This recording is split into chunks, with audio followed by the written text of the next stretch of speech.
নমস্কার, শিলিগুড়ি এক্সপ্রেসে আপনাদের সকলকে স্বাগত। আমি ঋতু।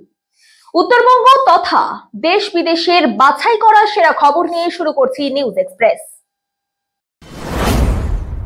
আজ থেকে রাজ্য জুড়ে শুরু হলো এসআইআর প্রক্রিয়া। শিলিগুড়িতেও বাড়ি বাড়ি গিয়ে ভোটার তালিকায় নথি যাচাই শুরু করেছেন বিএলও কর্মকর্তারা।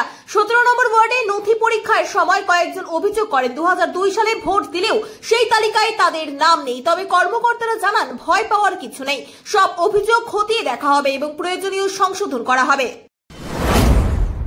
মালদহের হবিবপুরে বিবাহ বহির্ভূত সম্পর্কের অভিযোগ ঘিরে চাঞ্চল্য। কুচুপুকুর এলাকায় এক বিধবা আদিবাসী মহিলা ও এক বিবাহিত যুবককে হাতে ধরে বেঁধে রাখেন স্থানীয়রা। অভিযোগ, আগেও তাদের সতর্ক করা হয়েছিল। আজ সকালে আবার যুবককে ওই মহিলার বাড়িতে দেখে উত্তেজনা ছড়ায় এবং সালিশি বসানোর উদ্যোগ নেয় গ্রামের মানুষ। খবর পেয়ে দ্রুত ঘটনাস্থলে পৌঁছে দুইজনকে উদ্ধার করে থানায় নিয়ে যায় পুলিশ। মালদার মানিকচকের ধরমপুর পঞ্চায়েতের 96 নম্বর বুথে চাঞ্চল্য। 2002 সালের ভোটার তালিকায় নেই প্রায় 800 ভোটারের নাম। এমনটাই জানা গেছে এসআইআর শুরু হওয়ার পর নথি যাচাইয়ের সময়। অথচ প্রত্যেকেরই রয়েছে ভোটার কার্ড এবং তারা পঞ্চায়েত থেকে লোকসভা সব ভোটেই অংশ নিয়েছেন। হঠাৎ নাম উধাও হওয়ায় চরম উদ্বেগ ও আতঙ্কে স্থানীয়রা। কিভাবে সমস্যার সমাধান হবে বুঝতে পারছেন না কেউ। ডিটিএমএস পরিচালিত মেধার খোঁজে 2025 পরীক্ষার ফলাফল প্রকাশিত হলো। 31 আগস্ট অনুষ্ঠিত এই পরীক্ষার উদ্দেশ্যে জলপাইগুড়ির ছাত্রছাত্রীদের প্রতিভা তুলে ধরা ও শিক্ষাক্ষেত্রে পিছিয়ে পড়া রোধ করা। 4 নভেম্বর থেকে পরীক্ষার্থীরা অ্যাডমিট কার্ডের কিউআর কোড স্ক্যান করে নিজের মার্কস ও র্যাঙ্ক জানতে পারবেন। স্কুল ভিত্তিক মার্কশিট স্কুলে পাঠানো হবে এবং জেলা পর্যায়ের পুরস্কার বিতরণী অনুষ্ঠান হবে নভেম্বরের শেষ সপ্তাহে। প্রায় 1.5-2 বছর পর থেকে শুরু হচ্ছে 100 দিনের কাজ। এরই সঙ্গে রাজ্যে শুরু হয়েছে জব কার্ডের সঙ্গে আধার কার্ড লিঙ্কের প্রক্রিয়া। সরকারি নির্দেশ অনুযায়ী নির্দিষ্ট সময়ের মধ্যে লিঙ্ক না করলে জব কার্ড বাতিল হতে পারে। এই কাজটি অনলাইনে নয়, বুথ অফিসে গিয়ে করতে হবে এবং জব কার্ডে থাকা প্রতিটি সদস্যকে উপস্থিত থাকতে হবে। ফেস অথেন্টিকেশন বা ইকেওয়াইসি এর মাধ্যমে পরিচয় যাচাই করা হবে। মৃত ব্যক্তিদের নাম বাদ দেওয়া ও তথ্য হালনাগাদ করাই এই উদ্যোগের মূল উদ্দেশ্য। শিলিগুড়ি দেশবন্ধু পাড়ায় এসআইআর হেল্প ক্যাম্প করলেন বিজেপি বিধায়ক শঙ্কর ঘোষ। এনটিএস মোড়ে অনুষ্ঠিত এই ক্যাম্পে সকাল থেকে উপস্থিত ছিলেন তিনি ও বিজেপি কর্মীরা। শঙ্কর ঘোষ জানান, এসআইআর নিয়ে মানুষের মধ্যে ভয় ও বিভ্রান্তি ছড়ানো হচ্ছে, তাই সাধারণ ভোটারদের সহায়তা ও তথ্য দিতে এই উদ্যোগ। ক্যাম্পে এসে নাগরিকরা এসআইআর সংক্রান্ত সব ধরনের সহায়তা পাবেন বলেও জানান বিধায়ক।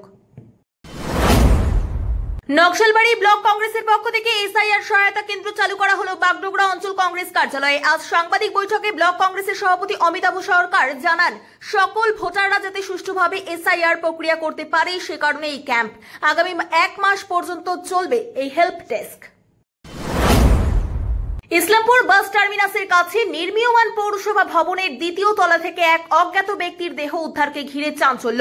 দুর্গন্ধ ছড়াতে শুরু করায় স্থানীয়রা দেখে দেহ পড়ে রয়েছে এবং পুলিশকে খবর দেন। পুলিশ এসে দেহটি উদ্ধার করে ইসলামপুর মহকুমা হাসপাতালে পাঠায়। স্থানীয়দের অভিযোগ, সন্ধ্যার পর ভবনটি নেশাগ্রস্তদের আখড়ায় পরিণত হয়েছে, তাই নিয়মিত নজরদারির দাবি জানিয়েছেন তারা। শিলিগুড়ির 25 বছরের নীতা সরকার নিখোঁজ, 7 মাসেরও বেশি। ফুলেশ্বরী বাজারের দোকান থেকে বাড়ি ফেরার পথে 4 এপ্রিল নিখোঁজ হন তিনি। বহু খোঁজাখুঁজি ও পুলিশের কাছে অভিযোগ সত্ত্বেও মেলেনি কোনো সন্ধান। নীতা দীর্ঘদিন ব্রেন টিভিতে আক্রান্ত ছিলেন এবং প্রতিদিন ওষুধ খাওয়া জরুরি ছিল।